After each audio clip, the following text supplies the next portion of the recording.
জুলাই আন্দোলনের প্রথম শহীদ আবু সাইদ। আবু সাইদের আত্মত্যাগের 1 বছর আজ। গত বছর এদিনে কোটা সংস্কার আন্দোলন চলাকালে পুলিশের গুলিতে প্রাণ হারান বেগম রোকেয়া বিশ্ববিদ্যালয়ের এই শিক্ষার্থী। পরিবারের দাবি, যে স্বপ্ন নিয়ে তার এমন আত্মত্যাগ তা এখনো পূরণ হয়নি। রংপুর থেকে ফাহাদ হোসেন সাহসের পাঠানো তথ্যচিত্রে ডেস্ক রিপোর্ট। 16 জুলাই 2024 কোটা সংস্কার আন্দোলনের উত্তাল এক দুপুর। রংপুরে বেগম রোকেয়া বিশ্ববিদ্যালয়ের সামনে মুখোমুখি অবস্থান আন্দোলনকারী ও পুলিশের।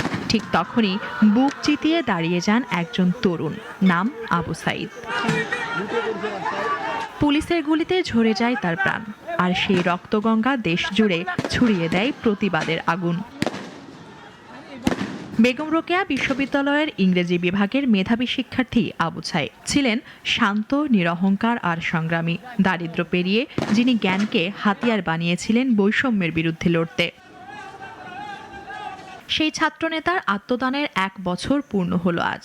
কিন্তু যে স্বপ্ন তিনি দেখেছিলেন তা আজও পূর্ণ হয়নি বলে ক্ষোভ জানাচ্ছেন পরিবার আর সহযোদ্ধারা। সত্যি করে তার এই আত্মত্যাগের যে ফল আমার এখনো পরিপূর্ণ খুঁজে পাইনি। তিনি যে আকাঙ্ক্ষা নিয়ে জীবনদান করেছেন সেটা আমরা এখনো সেই জায়গায় যেতে পারিনি।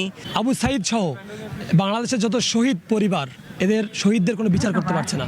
আবু সাইদের পরিবার ও ছাত্র জনতার দাবি, অন্তর্বর্তী সরকারের মেয়াদেই যেন বিচার প্রক্রিয়া শেষ হয়, আর শাসকের বুলেটের কাছে যেন হার মানতে না হয় আর কোনো তরুণকে।